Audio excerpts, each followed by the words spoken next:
Hi everybody, thanks for tuning in. It's after midnight and I'm getting ready to get my craft on. This is going to be all lavender. I pour my lye water down the barrel of the immersion blender to help stop splashing accidents. I particularly love shea butter soaps.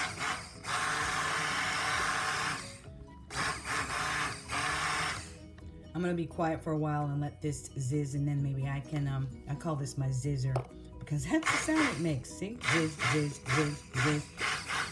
Zizz, zizz, zizz, zizz, zizz, zizz, zizz.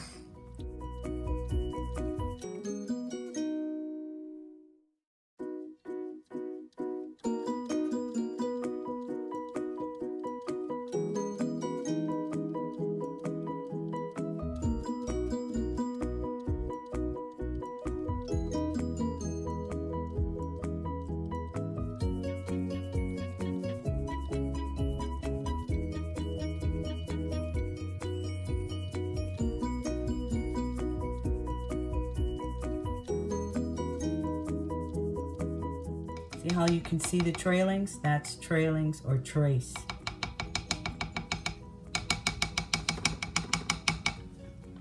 Okay. I started in 1999. I had an old crock pot that didn't have a lid. So I pulled out my cling film and I put it across the top of the crock pot. And what I noticed was that it gave it a nice seal. What I also noticed is that this saran wrap is kind of like an early warning system to help stop a possible accident. By that I mean, this is going to grow. The soap is going to start rising up as it cooks and saponifies, turning into soap, and it will kind of grow into itself and climb up, and it could climb out of the pot if I wasn't paying attention. Now, if I was using my lid, which I've done before with this newer crock pot, it will just blow the lid off, not blow it, but it will lift it up and there'll be a big old mess. So I like to stop before then. So I use the saran wrap, which was just an accident because I had an old crock pot. And what I noticed is this will become a bubble. It's starting to bubble up a little. I can feel it rising now. It will rise and rise and rise, kind of like Jiffy Pop. Yeah, I put in soap recipes. I have soaped eggs. I have soaped beer. I have soaped wine. I have soaped fruits. I have soaped vegetables. Hey everybody, welcome back. Well, it's been about 10 minutes and I had my Jiffy Pop way high. This little balloon was happening and I let some of the air out. What I wanted to show you is that it's growing. I'm gonna go ahead and take the saran wrap off for a moment so you can see firsthand how it is growing. And it's doing it rather quickly. You can see this is the soap as it was before the cook started, and now the applesauce part that is climbing up from the sides into the middle, kind of like a volcano. This is why you want to be really close to your pot if you're cooking hot processed soap, because it can grow in a matter of minutes over the side, and then you'd have a big old mess to clean up. The best thing to do is to avoid accidents. I have made several batches of 100% lemon juice, fresh squeezed lemon juice soap. So as you can see, this is growing. I'm just gonna give it a little stir. And it all is incorporated. See, that looks kind of like applesauce, doesn't it? Or garlic mash. So here.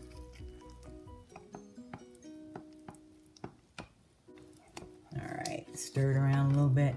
Believe it or not, this is just about done. I want to make sure, See these white bits right here that look like butter? They shouldn't look like butter. They should look like applesauce. Applesauce.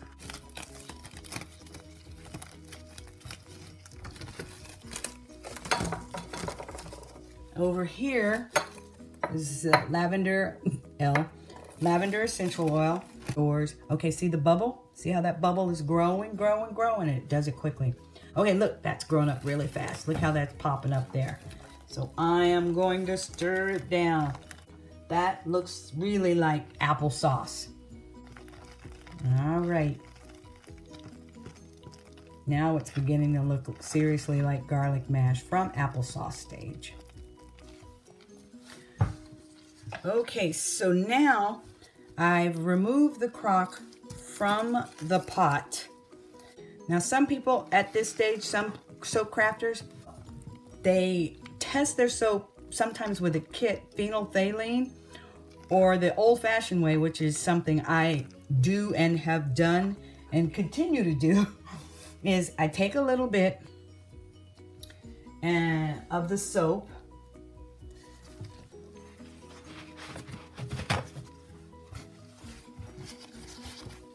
just a wee bit, put it on a paper towel, and I let it cool. And then I touch my tongue to it.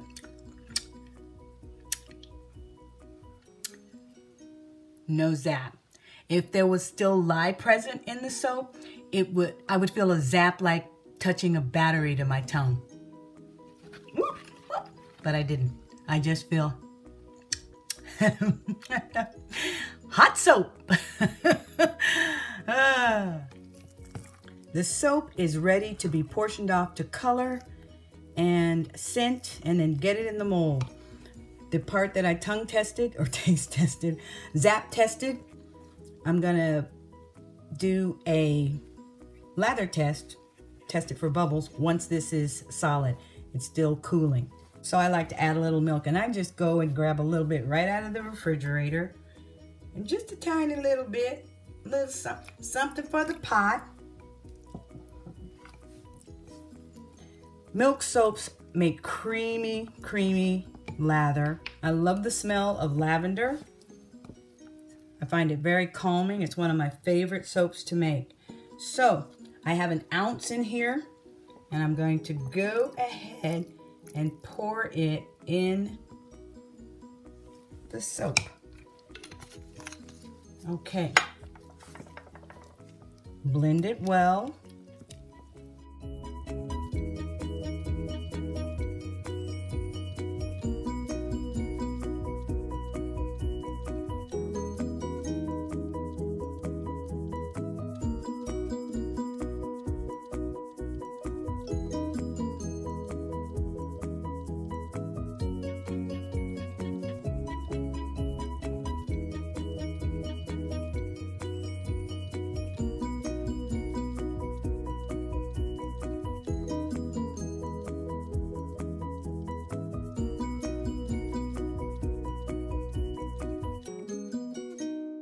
Now let's talk molds. This is my mold. I got this at the dollar store. It was $1. It was called a shoebox, and it comes with a lid. I put on the back of it the dimensions of oils, the amount of oils and soap that this particular container will hold. I saved a ½ an ounce of water out of my initial out of the recipe when I mixed my lye into my water so that I could use it for the micas. And I've got blue mica here.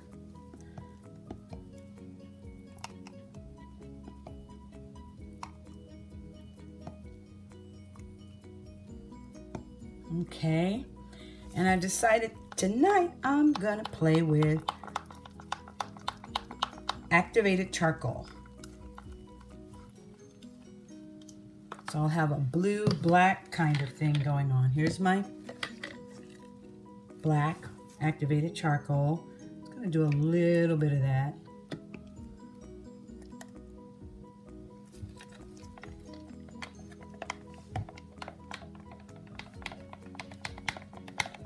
Okay. And it's probably, it's not so dark, so it's probably gonna be more of a,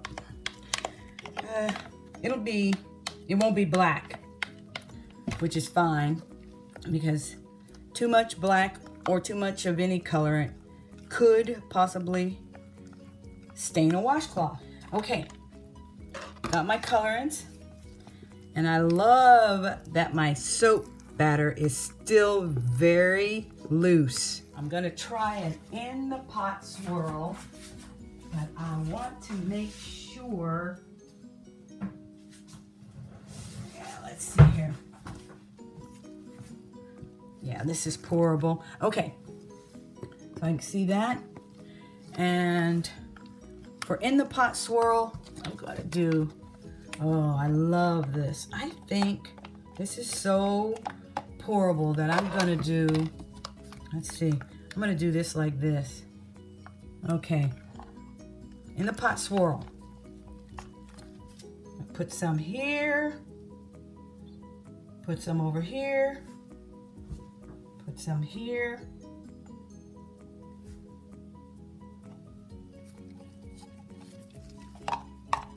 put the rest right there. Okay, now I've got my black, which I think might turn out to be more gray.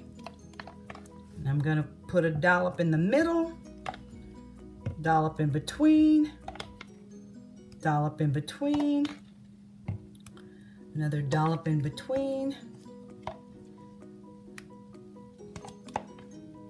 on the side.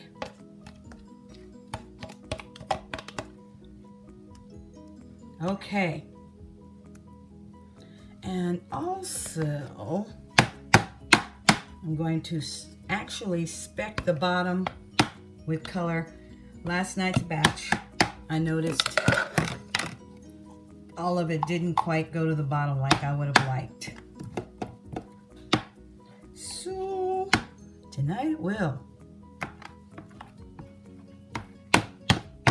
Okay, now, so in the pot swirl, I've got them in here, and what I want to do is go 1, 2, 3. And then, because the handles are hot, I'm gonna move this right here. See if I can get that right there for you all, so you can see it. The saran wrap out of the way. There you go. Okay, and then I've done my in the pot swirl, and then I just pour it into the,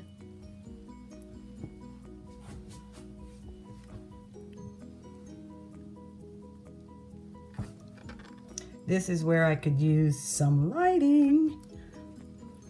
Sorry about the production value. That's great. Okay, I still got a little left here.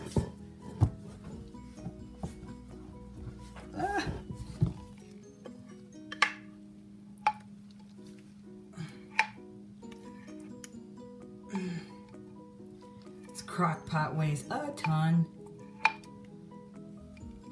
Okay. All right. So what I'm going to do now is a little tamp down. What I'm doing is shaking, tamping it down to get most of the bubbles to rise to the top, if there are any. Now, one last thing, which I usually have on hand before I start. Oh, there's my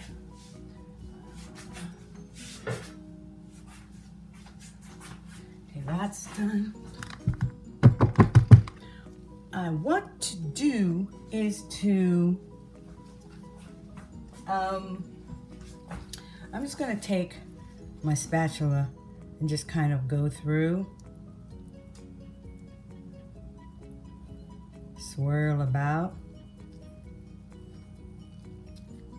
But it's pretty mixed up. It's pretty swirled in there because of doing the swirl in the pot.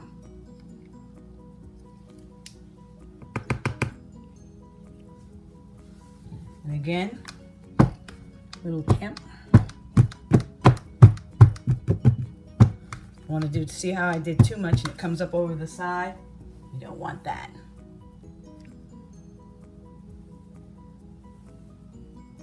Oh, I'm messing with it now with these little peaks. I don't want the little peaks. And it's doing that because this cold spoon is touching the hot soap and turning it white peak-like. Okay, that is it.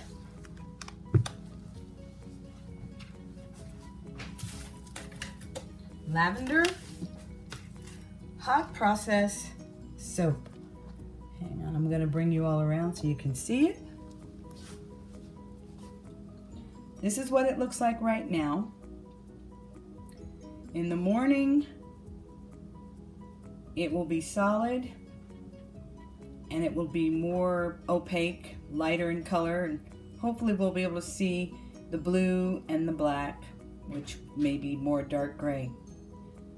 So that is my lavender hot process shea butter soap. Here is that piece of soap that I zap tested with my tongue. It's now cooled, and I thought I would show you all how it lathers, or if it lathers, who knows.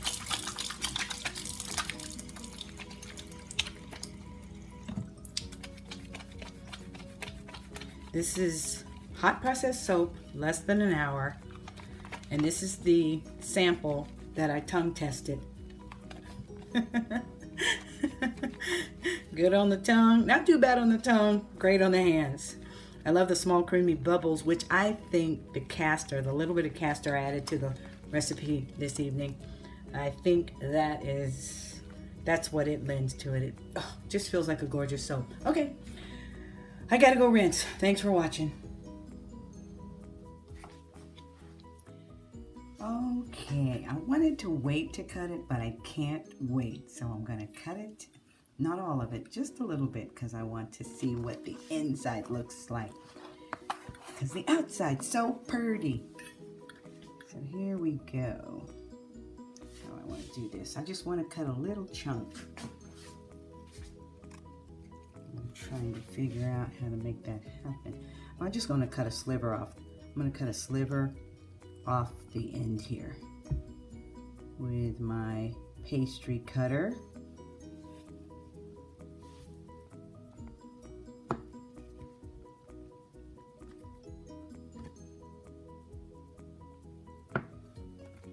It cuts like soft cheese. And while the soap is ready to use, I'm going to take the sliver that I just cut to show you it's ready to use. The soap still benefits from curing, and that is just letting the water dry out of it, let it become super hard. The harder it gets, the longer the bar will last. So there is my cut. And I'm gonna save that, and I'm gonna take this to the sink for a wash. Here it is, the scrape little bit that I cut off. Let's give it a wash.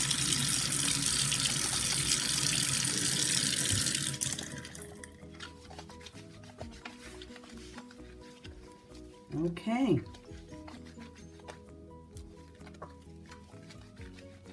This soap is less than 24 hours old. It is saponified, it is ready to use, but again, it benefits from a curing to allow water, the liquid, to dry out. There's no lye present in it because it's been turned into soap. So that is my presentation.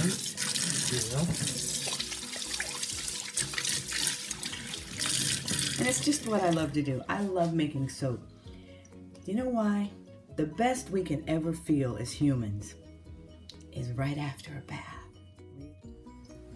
Hey everybody, it's been about a month and I thought I would show you a lather testing of my hot process Lavender Shea Butter Soap. So here we go.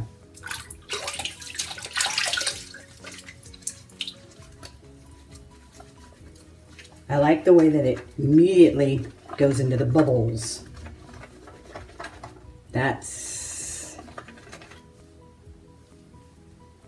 There we go, bubble soap.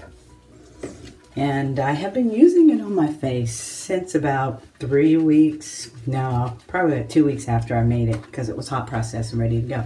So I thought I would wash my face for you all with my handmade soap. I use handmade soaps on my face, and I have been for a number of years. Mostly mine, but I use some of my trusted Qrafty friends. I use their soaps on my face too. What I love about it is when I sit in the makeup chair for a show, the makeup artist always comment on how good my skin looks and ask me what products that I use. And I always get to go, homemade soap.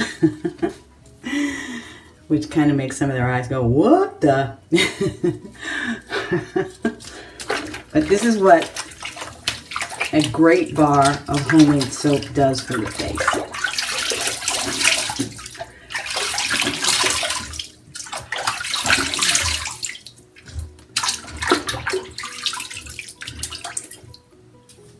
There it is. What I like about this soap is that 5 minutes later, after washing with the soap, my face doesn't have that need to do the lion roar to stretch my skin out. It feels clean, it feels moisturized, it feels good.